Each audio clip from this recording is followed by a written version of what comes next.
जय श्री राम बंधुओं, स्वागत है आप सभी का अध्यात्म गुरु यूट्यूब चैनल में एक बार फिर। बंधुओं, आपने त्रिजटा का नाम तो सुना ही होगा। जब कभी त्रिजटा का नाम आता है तो आपके नज़रों में रामायण का वह दृश्य दिखता होगा जो माता सीता के सामने बैठी हुई माता सीता को अशोक वाटिका में समझाती है कि बेटी रो मत, प्रभु श्री राम जल्द ही तुमको यहाँ से ले जाएंगे। उस समझाती हुई त्रिजटा आखिर कौन थी, जिसके बारे में रामायण में भी ज़्यादा उल्लेख नहीं मिलता है।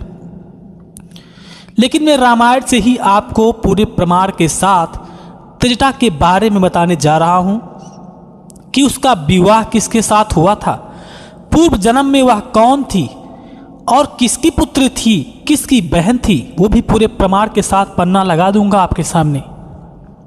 आपसे निवेदन है कि कृपया मेरे वीडियो को अंत तक देखें। अगर आप मेरे चैनल को पहली बार देख रहे हैं तो हमारे चैनल को सब्सक्राइब कर लें ताकि आपको हमारे आने वाले नए वीडियो की जानकारी सबसे पहले मिल जाया करे। चलिए अब त्रिजटा के बारे में आपको अवगत कराते हैं। मित्रों, त्रिजटा सुवर्चला नाम की अप्सरा की पुत्री थी, जो उसका नाम सुलेखा था। वो भी एक अप्सरा कन्या थी। सुलेखा चित्रसेन नाम के गंधर्व से प्रेम करती थी। एक दिन की बात है, सुलेखा और चित्रसेन गंधर्व महाराज इंद्र के दरबार में नृत्य कर रहे थे। उस नृत्य करते करते अचानक पता नहीं क्या हुआ, सुलेखा का ध्यान भंग हो गया। नाचते नाचते उसको रोना आने लगा। उसको ऐसा लगा जैसे चित्रसेन गंधर्व और सुलेखा का बिछड़ना होने वाला है। तभी नारद जी आकर पहुंच गए। नारद जी ने कहा, हे सुलेखा, जो आगे कुछ होने वाला है उसके बारे में तुम नहीं जानते हो। आगे क्या होने वाला है वो भविष्य तुमको जल्द ही सिखा देगा। मित्रों, सुलेखा को इस चीज के बारे में पहले से ही ज्ञात हो चुका था। उसको डर लग गया था कि अब क्या होने वाला है, इसलिए बार बार नारद जी से पूछ रही थी। लेकिन नारद जी विधि के विधान को तो पलट नहीं सकते हैं, इसलिए नारद जी ने कुछ नहीं बताया। उन्होंने कहा, सुलेखा तुम जाओ, तुम्हें खुद ही पता चल जाएगा। सुलेखा चित्रसेन गंधर्व के साथ पृथ्वी लोक पर आई। पृथ्वी लोक पर आने के बाद उसने यहाँ के प्राकृतिक दृश्य को देखकर मंत्रमुग्ध हो गई और फिर वो एक झरने के पास नदी में स्नान करने लगी। झरना गिर रहा था। पानी से चित्रसेन गंधर्व और सुलेखा दोनों लोग खेल रहे थे। वो एक दूसरे पर पानी की बौछार कर रहे थे। वहीं पर बैठे हुए महर्षि दुर्वासा तपस्या कर रहे थे। जहाँ पर सुलेखा और चित्रसेन गंधर्व नहा रहे थे और पानी से क्रीड़ा कर रहे थे, उसी के ऊपर एक छोटी सी चट्टान पर बैठे हुए वहीं पर दुर्वासा ऋषि तपस्या कर रहे थे। सुलेखा और चित्रसेन गंधर्व ये नहीं समझ पाए कि यह ऋषि जो हैं स्वयं बहुत क्रोधी और श्राप देने वाले ऋषि दुर्वासा जी हैं। इसलिए सुलेखा ने जब पानी की छींटें मारा तो उस समय पानी की छींटें दुर्वासा ऋषि के ऊपर भी पड़ रही थी। इससे उनकी तपस्या में विघ्न पड़ रहा था। ऐसा लग रहा था कि उनका मन एकाग्रचित नहीं हो पा रहा था।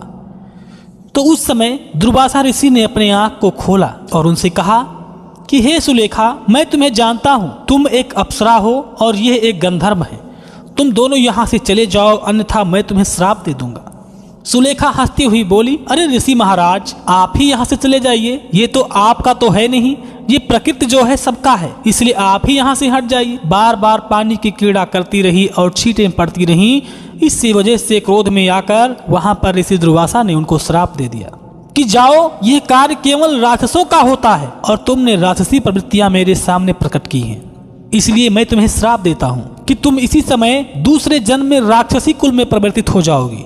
तुम्हारी ये शरीर छूट जाएगी। चित्रसेन गंधर्व उसी समय ऋषि के पैरों में गिर पड़ा और रोने लगा कि हे प्रभु, मेरी सुलेखा को क्षमा कर दीजिए। ये अनजान थी, ये ऋषि मुनियों के बारे में नहीं जानती थी, इसलिए इसे क्षमा करें।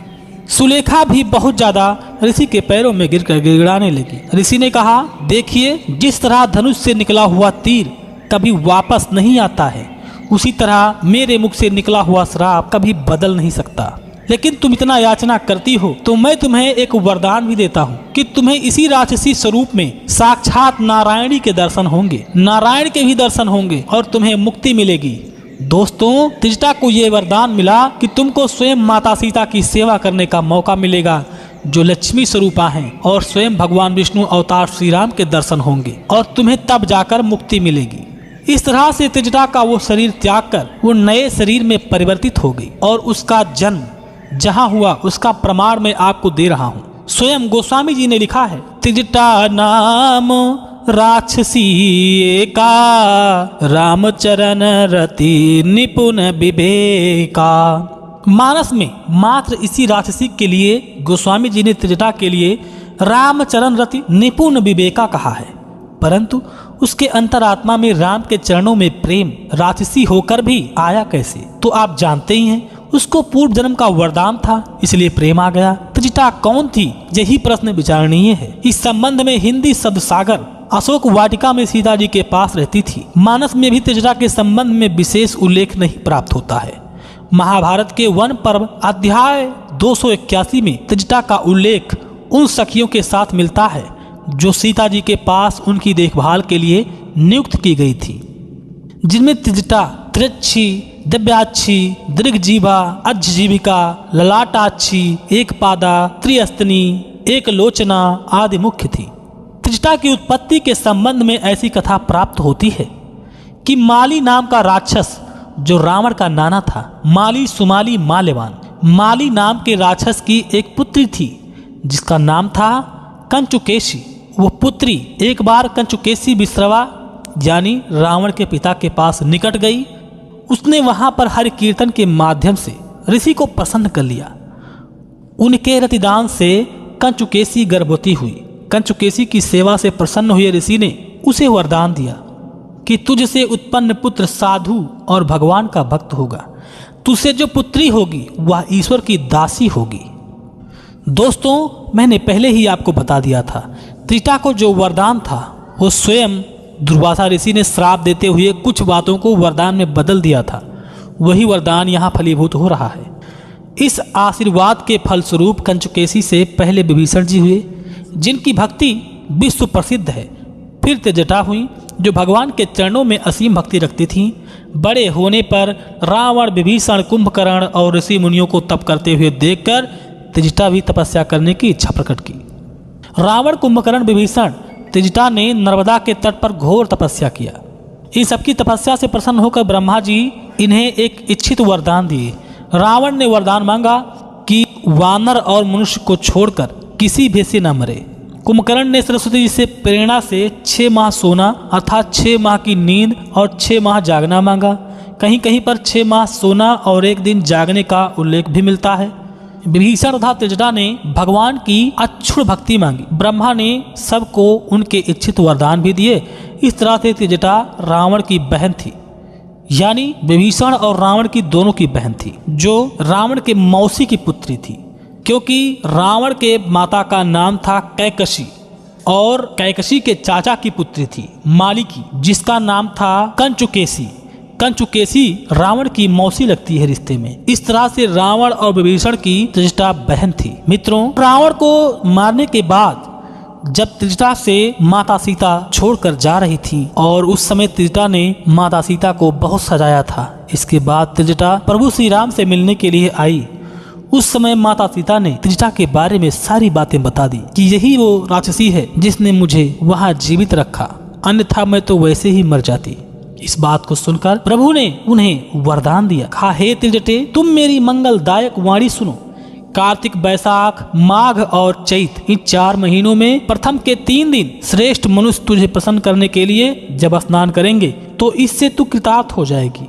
जो मनुष्य इन 3 महीनों में पूर्णिमा के पश्चात प्रतिपदा से लेकर 3 दिन स्नान करेंगे, उनका सब महीने का कार्य किया हुआ पुण्य तुम मेरे कथन से हल लेना। मैं तुझे और भी वरदान देता हूँ।